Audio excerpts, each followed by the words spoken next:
고린도전서 계속 말씀을 듣고 있습니다. 부활에 관련된 이야기는 오늘 마무리가 되어지고 마지막 16장 남았습니다. 사실상 사도 바울의 교회를 향한 권면, 교회 문제에 대한 사안에 대한 권면은 15장으로 마무리된다, 이렇게 보면 됩니다. 계속해서 강조를 했지만 부활이 없다고 한다면 우리의 믿음 생활 모든 것이 헛것이 되어지고 아무 유익이 없게 되어지는 겁니다. 중요한 위치에 놓여 있는 고린도전서 15장이다 생각이 들어집니다. 그러면서 또 다시 한번 질문을 하게 됩니다. 죽은 후에 다시 살아난다면 그때 우리 몸은 어떤 몸일까? 장수하다가 자연스러운 죽은 사람들의 몸은 어떠하고, 또 사고를 통하여서 죽은 사람들의 몸은 또 어떠하고, 어린이로 살다가 그렇게 죽은 경우도 있으니까 그런 경우는 또 어떠하고, 또 장애를 앓고 있다가 그렇게 죽은 경우는 또 어떤 몸일까? 이런 질문들이 신학적으로 많이 되어지는 게 사실이고 지금도 여전히 그렇습니다. 지금 우리가 사는 시대 속에서도 제가 질문했던 내용들이 계속해서 진행이 되고 있어요. 2000년 전에도 그러한 궁금증은 우리와 똑같이 있었다라고 하는 점을 먼저 좀 생각을 해보면서 35절 말씀을 보겠습니다. 누가 묻기를 죽은 자들이 어떻게 다시 살아나며 어떠한 몸으로 오느냐, 여기에 대한 궁금증이 있는 거죠. 기본적으로 부활이 있어? 그거 맞아? 이런 질문이 하나 있고요. 또 부활이 있다고 한다면 그 부활한 몸은 어떤 몸인 거야? 라는 질문이 있었다 하는 겁니다. 그래서 오늘 본문의 말씀을 통해서 그 부활의 몸은 영광스러운 몸이고, 그 부활은 죽음을 이기고 사망을 이기고 승리하는 것이고, 그 부활의 승리의 소망의 삶을 또 어떻게 살아야 하나, 그러한 부분들에 대한 말씀을 우리가 듣기를 원합니다. 첫 번째 36절에서 38절의 말씀, 어리석은 자여 네가 뿌리는 씨가 죽지 않으면 살아나지 못하겠고, 이 말씀은 죽어야 다시 사는구나, 부활의 원리를 말씀하고 있는 거죠. 죽음 뒤에 부활이 있는 거예요. 상식적이지만 다시 한번 이야기하고 있는 겁니다. 고난 뒤에 영광이 있다, 그런 것도 연결이 되는 말씀입니다. 그 뒤에 말씀은 씨 뿌리는 것의 비유를 통해서 부활을 설명을 하고 있습니다. 37절, 네가 뿌리는 것은 장래의 형체를 뿌리는 것이 아니다. 다만 밀이나 다른 것의 알맹이를 뿌리는 거다. 우리가 어떤 곡식을 심을 때에 어떤 형체를 뿌리는 거 아니잖아요. 씨를 뿌리는 거지. 그 알맹이 씨앗을 뿌리는 거지, 씨앗이 죽은 후에 싹이 나서 나무가 되고 그런 나무의 형체를 뿌리는 게 아니잖아요. 그래서 알맹이를 뿌리는 거다. 그 다음에 38절에서는 하나님이 그 뜻대로 그에게 형체를 줬다.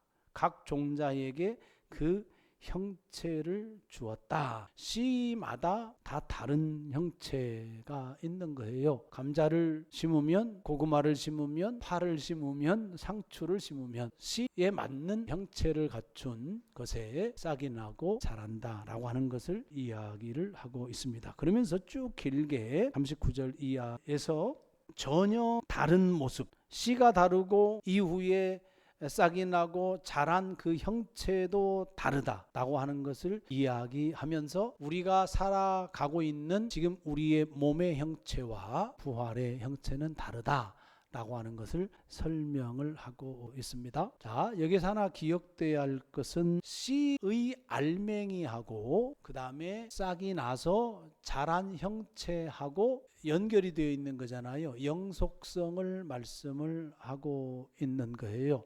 그러니까 우리가 예수님의 부활을 보면 알 수가 있습니다. 예수님의 살아생전의 육신과 부활의 모습이 영속성이 있었습니까? 없었습니까?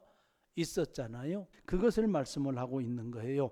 부활의 몸은 우리가 살아있을 때의 몸과 영속성이 있지만 질적으로는 다르다 라고 하는 것을 말씀을 하고 있는 내용이다. 그러면서 39절에 그 육체의 다양함을 이야기를 해요. 하나는 사람, 짐승, 새, 물고기, 다름을 이야기해요. 그 다음에 40절에 보면 하늘에 속한 형체도 있고 땅에 속한 형체도 있다.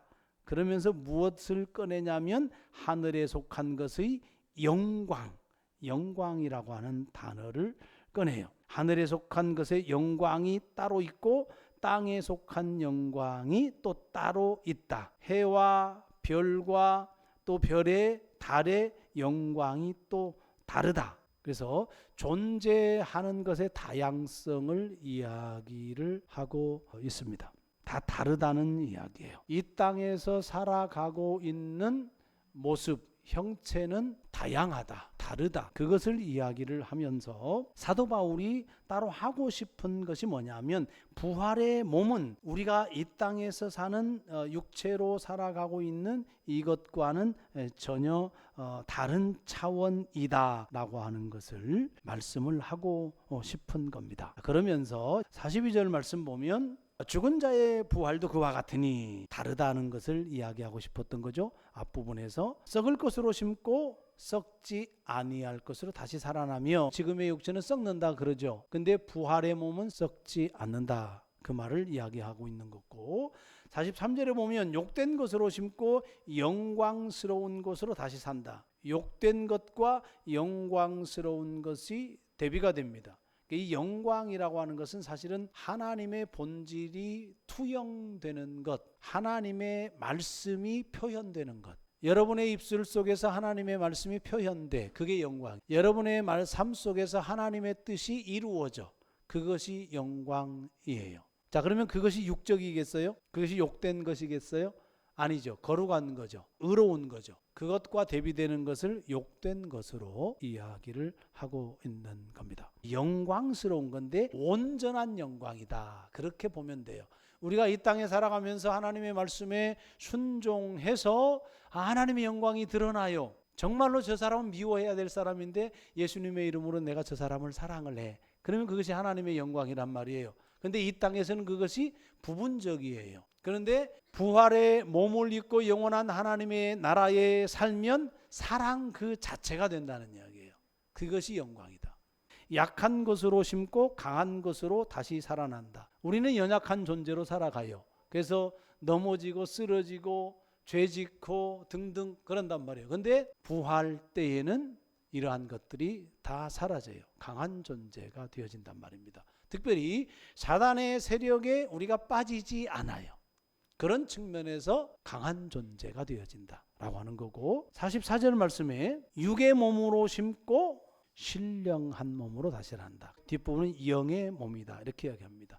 육의 몸이 있고 영의 몸이 있다. 영광을 이야기하고 신령한 몸을 이야기하고 영의 몸을 이야기해요.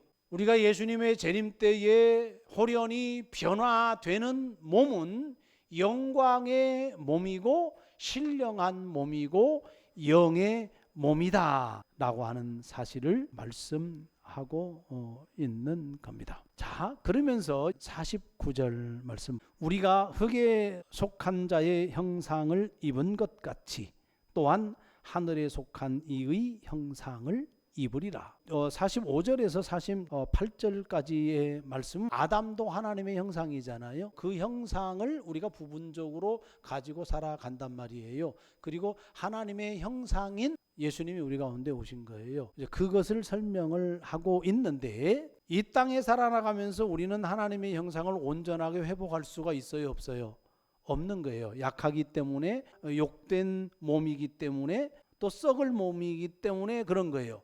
온전할 수가 없어요. 온전한 영광을 누리지 못하고 온전한 신령한 존재로 우리가 살아갈 수가 없는 거예요. 그것을 흙에 속한 형상 이렇게 표현하고 있는 겁니다. 그런데 부활 때가 되어지면 우리는 하늘에 속한 이의 형상을 입으리라. 하늘에 속한 이의 형상은 예수 그리스도를 가리키는 거예요. 온전한 하나님의 형상으로서 하늘에 속해 있는 분, 그분은 예수 그리스도, 예수님의 부활의 형상을 가리키는 건데 그 형상을 입는다. 예수님의 부활의 몸처럼 우리도 그렇게 신령한 몸, 영광스러운 몸의 형상을 입는다라고 말씀을 하고 있는 겁니다. 온전한 하나님의 형상으로 온전한 예수님을 닮아 있는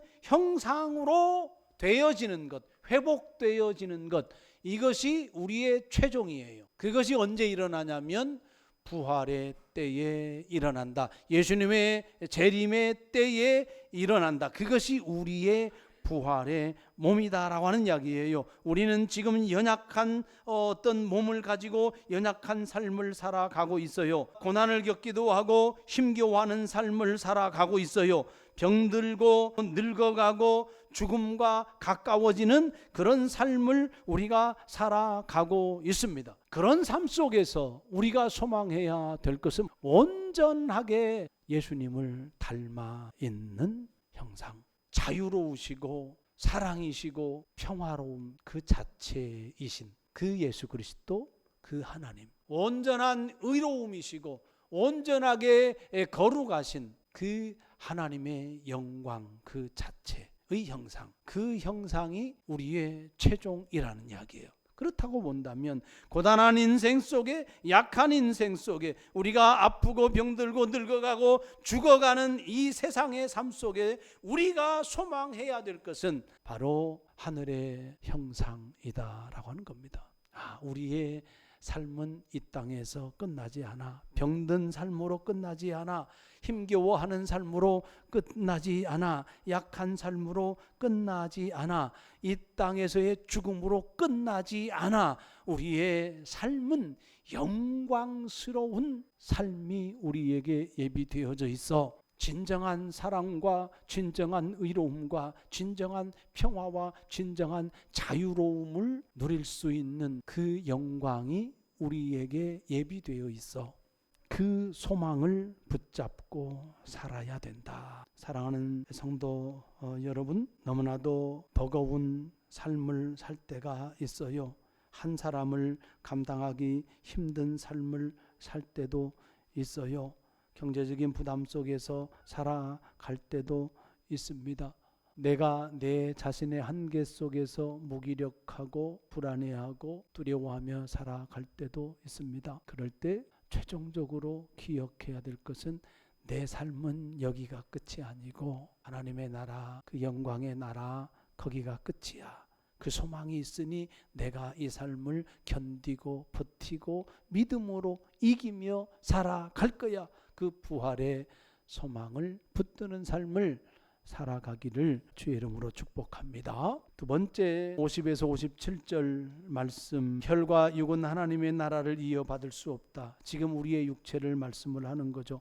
또 썩은 것은 썩지 아니할 것을 유업으로 받지 못한다. 이 썩는 것, 이 육체는 하나님 나라의 유업에 합당하지 않다. 이제 그런 말이에요. 그러면서 비밀을 말하겠다. 우리가 다 잠잘 것이 아니요 마지막 나팔의 순식간에 호련히 갑자기 다 변화된다라고 하는 부활체로 예수님의 부활의 몸처럼 변화된다는 거예요. 나팔 소리가 나매 죽은 자들이 썩지 아니할 것으로 다시 살아난다. 먼저 죽은 자들이 다시 살아난다. 그리고 우리도 변화된다. 살아있는 우리도 변화된다. 죽은 자는 부활체로 부활의 몸으로 변화되는 거고 살아있는 자도 호련히 부활체로 변화된다. 그러면서 매우 중요한 말씀을 합니다. 이 썩을 것이 썩지 아니함을 입고 이 죽을 것이 죽지 아니함을 입을 때에는 사망을 삼키고 이기리라고 기록된 말씀이 이루어지리라. 사망을 이기는 말씀이 온전하게 성취되고 완성된다는 이야기예요. 그러면 사망이 사라진다는 뜻이에요. 사망이 없어진다는 뜻이에요.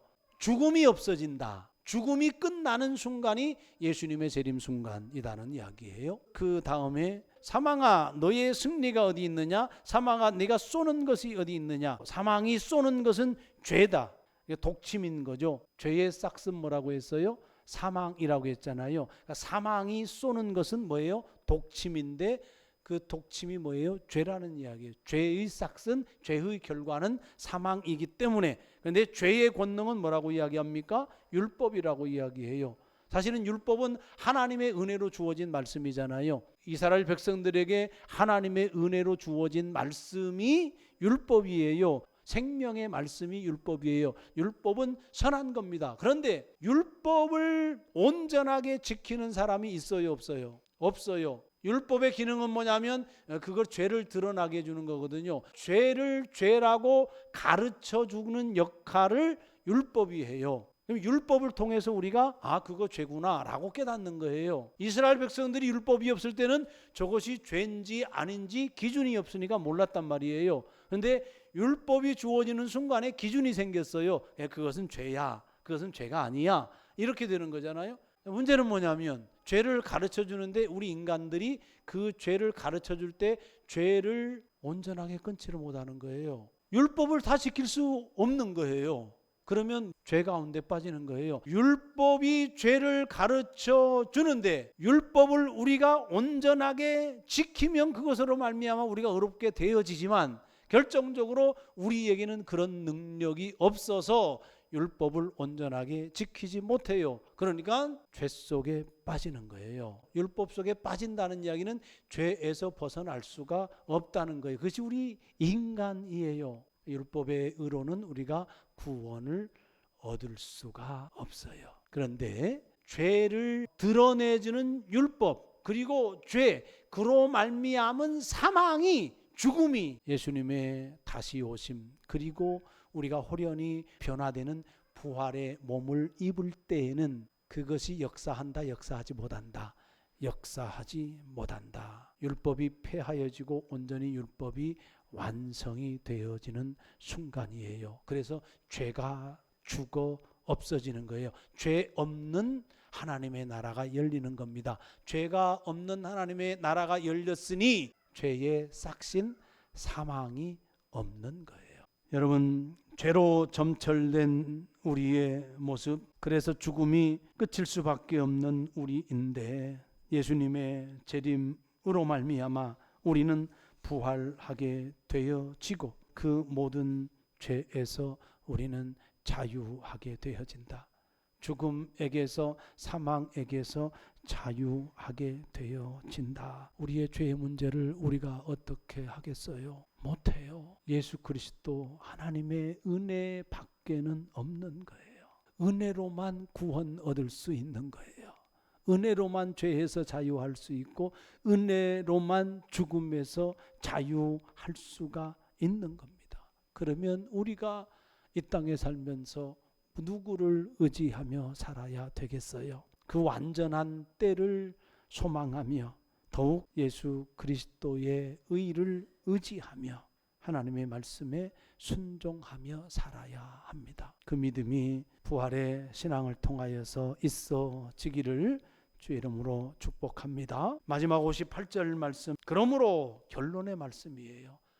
야, 너희들 부활의 문제 때문에 옥신각신 불신앙을 갖고 부활이 없다 하고 그래서 쾌락으로 빠지고 고린도 문화 속에 빠져서 그렇게 교회 안에서 혼란스럽게 살았잖아. 그런데 부활은 확실히 있는 거야. 그러므로 이런 거예요. 부활이 진짜야. 진짜 부활이 있는 거야. 그러므로 내 사랑하는 형제들아, 견실하며 흔들리지 말고, 부활신앙 흔들리지 말고 견실하게 가져라, 그렇게 말씀하고 있는 거고요. 그런 속에서 항상 주의 일에 더욱 힘쓰는 자들이 되라. 마지막으로 사도 바울이 고린도 교회를 향한 권면의 말씀이 뭐냐면 어떻게 살아야 하는지 아냐? 흔들리지 말고 견고하게 살아라. 항상 주의 일에 더욱 힘쓰며 살아라. 여러분, 부활이 진짜 있기 때문에 그렇게 살아라 이야기하는 거예요. 부활신앙을 믿는다면 여러분 어떻게 살아야 돼요? 부활신앙 흔들리지 말고 항상 주의 일에, 주님의 일에 더욱 항상 힘쓰며 살아라, 그 말씀하는 거예요. 온전하게 하나님의 형상을 닮아서 온전하게 예수 그리스도의 성품과 그분을 닮아서 영원한 하나님의 나라를 누릴 것을 생각을 한다면 주의 일에 항상 더욱 힘쓰며 살아라. 죽음을 완전히 이기는 삶을 산다고 한다면, 그것을 소망한다고 한다면 항상 주의 일에 더욱 힘쓰는 삶을 살아라. 왜? 이는 너희 수고가 주 안에서 헛되지 않기 때문에. 주님이 다 보고 계셔. 주님이 하나님 나라에서 그거 보고 인정해 주실 거야, 그 말인 거잖아요. 예배하고 기도하고 섬기고 전도하고 작은 사랑의 수고, 섬김, 이러한 모든 것들 다 의미가 있다. 헛된 거 아니야. 너무 소중한 거야, 그 말입니다. 그러한 일에 항상 더욱 힘쓰라 말씀하십니다. 부활의 첫 열매 되시는 예수 그리스도, 첫 열매가 있기 때문에 우리도 열매 있음을 기대하고 소망하고 또 확신합니다. 그분 안에 있는 우리는 영광스러운 부활의 몸으로 다시 살아날 것입니다. 그러므로 우리는 고단한 광야의 인생을 살아가지만 견실을 하며 흔들리지 말고 항상 더욱 주의 일에 힘쓰는 성도로 살아가야 합니다. 이런 믿음의 삶을 살아가는 귀한 은혜가 있기를 주의 이름으로 간절히 축복합니다.